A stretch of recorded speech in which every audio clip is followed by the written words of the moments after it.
안녕하세요. 대치서미트 영어학원 동도중학교 2학년 내신 담당 조수란입니다. 오늘은 지난 1학기 기말고사 내신 분석을 가져왔어요. 중학교 내신이라고 하면 본문이랑 대화문만 암기하고 평가 문제지 한 권 정도 풀어보면 만점 나오는 거 아닌가요? 라고 말하는 경우들 많잖아요. 그런데 사실 만점 여부는 각 학교별 난이도 편차에 따라서 결정되게 돼요. 동도중학교는 마포 지역에서 가장 까다롭게 영어 시험이 나오는 학교들 중 하나입니다. 오늘 어떤 식으로 시험이 출제가 되는지 그리고 대치서미트에서 어떻게 대비를 해주는지 설명을 해주도록 할게요. 일단은 내신 특징입니다. 앞서 말한 것처럼 까다롭게 나오는데 특히 문법과 어휘의 출제 비중이 압도적으로 높아요. 매번 출제될 때마다 80%가 문법과 어휘에서 출제가 되고 있고요. 본문과 대화문만 순수하게 암기해서 풀 수 있는 문제는 약 27%, 그러니까 30%가 되지 않습니다. 그래서 교과서에 있는 텍스트만 암기해서는 고득점 받기 힘들다는 점 다시 한번 말씀을 드리고요. 최상위권 변별력을 위해서 어법 다답형 문제가 나오는데요. 이따가 보겠지만 문장들을 여러 개 주고 그중에서 틀린 문장의 개수를 구하라 라고 문제가 나오게 돼요. 만약에 문장이 7개가 나왔다라고 한다면 6개의 어법성 판단을 정확하게 했다 하더라도 하나가 틀리는 순간 3점이나 4점이 훅 날아갈 수 있다라는 겁니다. 따로 서술형은 출제되지 않고요. 조금 더 구체적으로 보면 총 30문제 중에서 문법이 무려 14문제가 출제가 돼요. 물론 교과서에 있는 그대로 출제되는 경우도 한두 개 정도는 있지만요. 교과서에 없는 문장들도 나오기 때문에 문법 공부를 할 때 원리를 중심으로 기본기까지 생각하면서 탄탄하게 공부를 해줘야 되겠고요. 독해는 이제 본문과 대화문을 얘기하는 거예요. 내용 일치라든지 특히 대화문 같은 경우에는 문장들을 순서에 맞게 나열하는 문제가 꼭 한 번씩 출제가 되거든요. 기본적으로 교과서에 나오는 본문과 대화문의 내용은 여러분이 숙지를 하고 또 암기를 해주셔야 되겠고요. 영작이 서술형은 출제가 되지 않지만 영작이 2문제가 출제가 되었습니다. 어떻게 출제가 되었냐 하면요. 다음 문장을 영작했을 때 5번째로 오는 단어는 이런 식으로 매번 출제가 되고 있어요. 특히 여러분이 관사의 활용을 조금 힘들어하는 경우가 많은데요. 관사 때문에 이 문제를 틀릴 수 있기 때문에 기본적으로 본문과 프린트에 있는 문장들은 서술형이 출제가 되지 않더라도 서술형으로 학원에서 시험을 보고 있습니다. 어휘 같은 경우는 다행히도 학교 프린트에서만 출제가 돼요. 그런데 문제는 학교 프린트의 그 영영풀이의 양이 굉장히 많다라는 거거든요. 시험 전날이나 전전날에 갑자기 봐서는 암기하기엔 절대적인 시간이 부족하고요. 눈으로만 봐도 사실 잘 암기가 되지 않아요. 그렇기 때문에 선생님이 내주는 보충 자료를 보고 또 시험을 보면서 차근차근 영영 단어들을 머릿속에 정리하게 될 거예요. 그렇게 총 30개의 문제가 나오고요. 그렇다면 고득점을 위해서 어떻게 계획을 하고 대비를 해주는가? 일단 가장 문제가 되는 것이 바로 문법이죠. 문법 문제를 풀 때요, 여러분 자꾸 눈으로 보려는 경향이 있어요. 실질적으로 여러분이 다 알기 때문이죠. 그런데 문법 문제는요, 아는 게 문제가 아니라 틀리지 않고 맞아야 되거든요. 틀리지 않고 맞기 위해서는 알고리즘, 즉 절차를 좀 여러분이 밟아줘야 됩니다. 이를테면 예를 들어서 수동태 문제를 풀 때요. 수동태가 쓰인 문제의 어법성을 판단할 때 주어 동사를 줄을 긋고 반드시 표시를 해줘야 되고요. 옆에다가 시제를 써줘야 돼요. 단순 시제인지 진행 시제인지 완료 시제인지까지도요. 그런 다음에 주어 동사의 관계를 보고 능동태라면 비동사 필요 없겠죠. 적어도 조동사로서의 비동사는 필요 없습니다. 능동태라면 그냥 주어 동사 써주면 되겠지만 수동태라면은 주어를 쓴 다음에 비동사 PP를 반드시 써주는데요. 이때 비동사 빠지면 안 되고요. 비동사의 형태가 가장 시험에 많이 나와요. 이 비동사의 형태, 수일치는 주어화 시켜줘야 되겠고요. 태가 전환된다라고 해도 시제는 변하지 않습니다. 그래서 처음에 시제를 표시하라라고 했던 거거든요. 그래서 비동사의 수와 태를 확인을 하고 PP의 형태까지 확인해주는 이 절차를 따라서 여러분이 문제를 풀어줘야 되겠어요. 그 다음에 여기 잘 안 보이는데 어휘거든요. 어휘 같은 경우는 말했다시피 학교 프린트에서 출제가 되고요. 이따가 자료를 보여주면서 어휘 어떻게 대비할지 알려주겠습니다. 본문이랑 대화문은 그대로 나오면 좋은데 이제 변형이 돼서 나오기도 하거든요. 그래서 변형에 대비해서 한 문장 한 문장 분석을 해줄 거예요. 그런 것들 여러분 잘 받아서 쓰고 반복해서 봐야 됩니다. 머릿속에 한번 집어넣는다고 계속 남아있진 않거든요. 그리고 대화문 같은 경우는 꼭 순서가 출제가 돼요. 그래서 다음 대화문이 올바르게 나열된 것은 이라고 출제가 되기 때문에 해당 문제들도 동도중학교 모의고사에서 다루게 될 거예요. 이제 이번에는 실질적으로 이번에 시험에 나왔던 문제들 중에서 여러분이 가장 많이 틀렸던 문제들 한번 짚어볼게요. 14번 문제 3.5점짜리였는데 생각보다 많이 틀렸어요, 친구들이. 사실은 답을 찾기는 어렵지 않거든요. 답은 딱 보입니다. 정통적으로 많이 나오는 공식이죠. 원어부터 최상급 다음에 복수명사 그리고 단수 동사 쓰는 거요.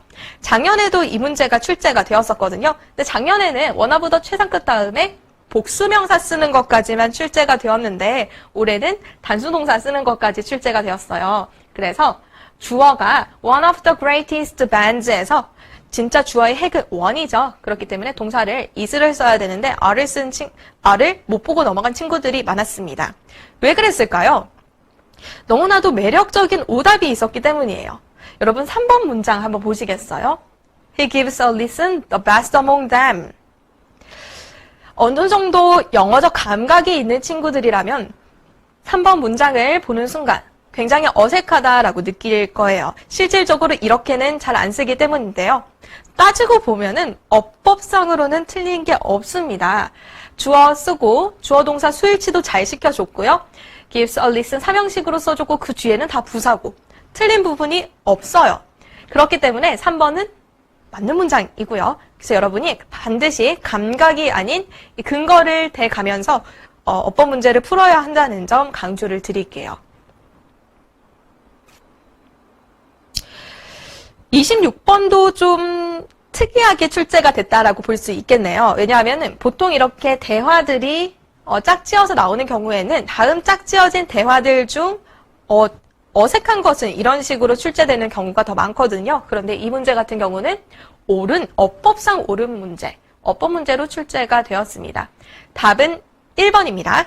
1번에서는 딱히 틀린 게 없어요. 보시면은 일단은 포인트가 될 수 있는 것이 의문문에서 how가 아닌 what을 잘 써줬고요. 무엇을 묻고 있기 때문이죠. 주어가 limit고 일반 동사의 의문문이기 때문에 주어 앞으로 do, does, did 중에 does가 같죠. 그리고 일반 동사 원형까지 잘 써줬고요. 그에 대한 대답에서 주어, 동사 수일치 시켜줬고 조금 이제 여러분이 헷갈렸을 만한 것은 이번 시험 범위의 주요 문법 사항이 수동태, 접속사, if, 주격관계대명사와 최상급이었다라는 거예요.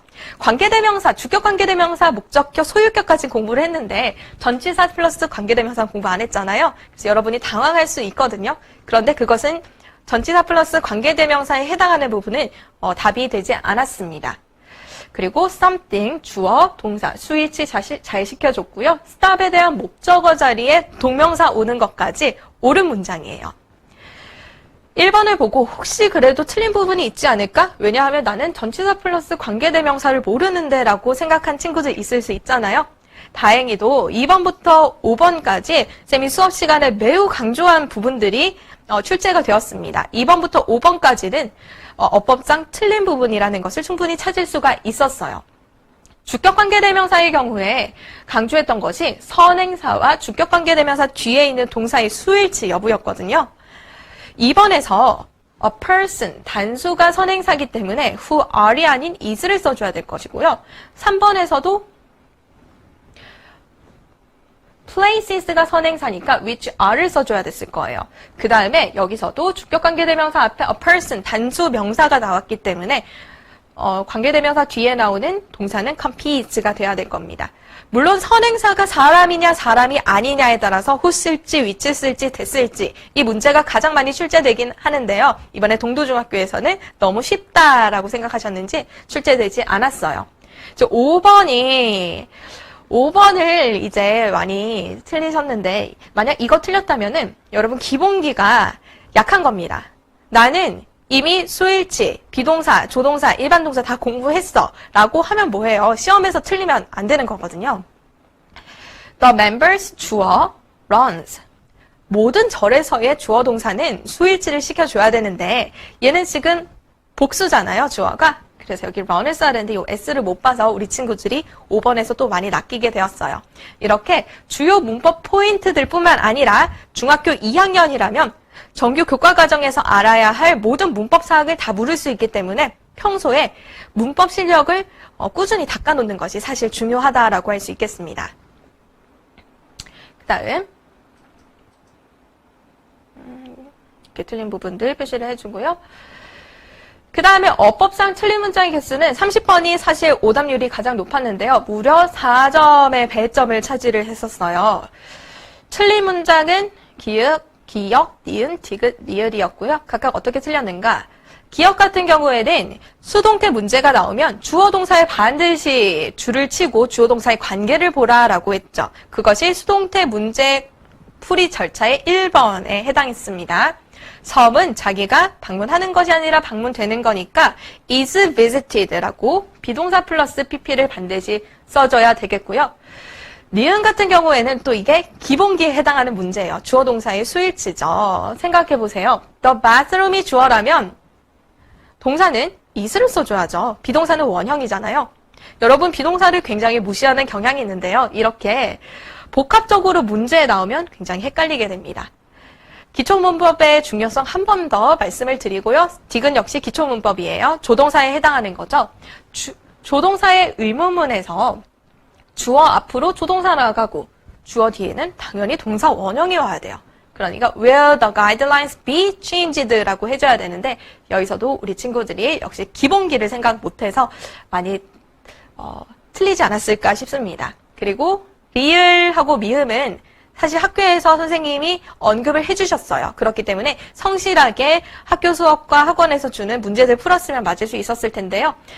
수동태에서 행위자 앞에 by, 이 외의 전치사를 쓰는 표현들입니다. 그래서 be pleased with 써줘야 되고요.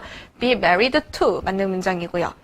비읍이랑 시읍 같은 경우는 아까 부사절 if가 이번 주요 시험 포인트, 문법 포인트라고 했었는데 if도 부사절 if가 만약에 뭐뭐 하다면 이 뜻의 if만 공부를 했다면 이 문제를 틀릴 수밖에 없었어요. 왜냐하면 if라는 접속사는 부사절을 이끌 수도 있지만 명사절을 이끌 수도 있기 때문이에요. 실제로 해석을 해보면 내가 제인한테 물어봐야 될까? 그녀가 나를 도와줄 수 있을지 말지, 인지 아닌지의 명사절을 이끌고 있습니다. 그래서 명사절에서는 의미가 미래면 미래 시제 쓸 수 있거든요. 그래서 단순히 조건을 나타내는 부사절에서 미래 시제 대신 현재 시제 쓴다. 요거까지만 안 친구들은 비읍을 틀린 문장이라고 해서 틀려버릴 가능성이 있었어요.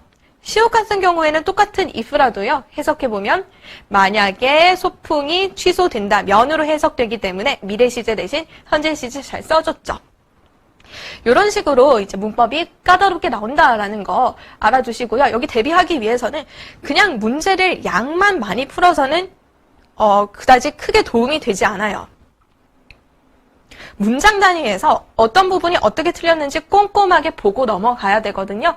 그래서 문제를 낼 때도 이런 식으로 매번 리뷰 테스트에 나오게 됩니다. 이번 직보 모의고사 때도 한 100개 정도 이런 문장들이 나왔었거든요. 사실 이 속에 이번에 출제됐던 모든 문제에 대한 변형 문제들이 다 들어 있었어요.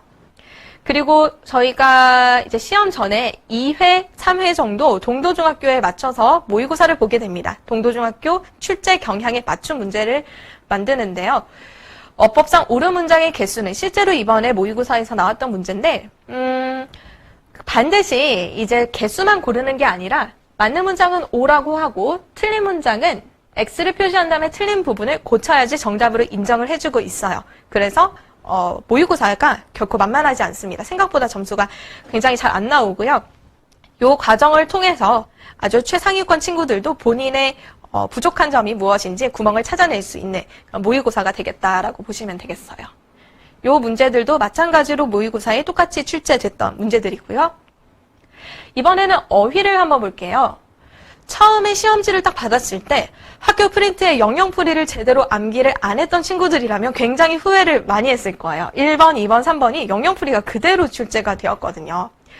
이것들은 그냥 열심히 암기만 하면 풀 수 있는 것이었는데 문제는 양이 너무 많았죠.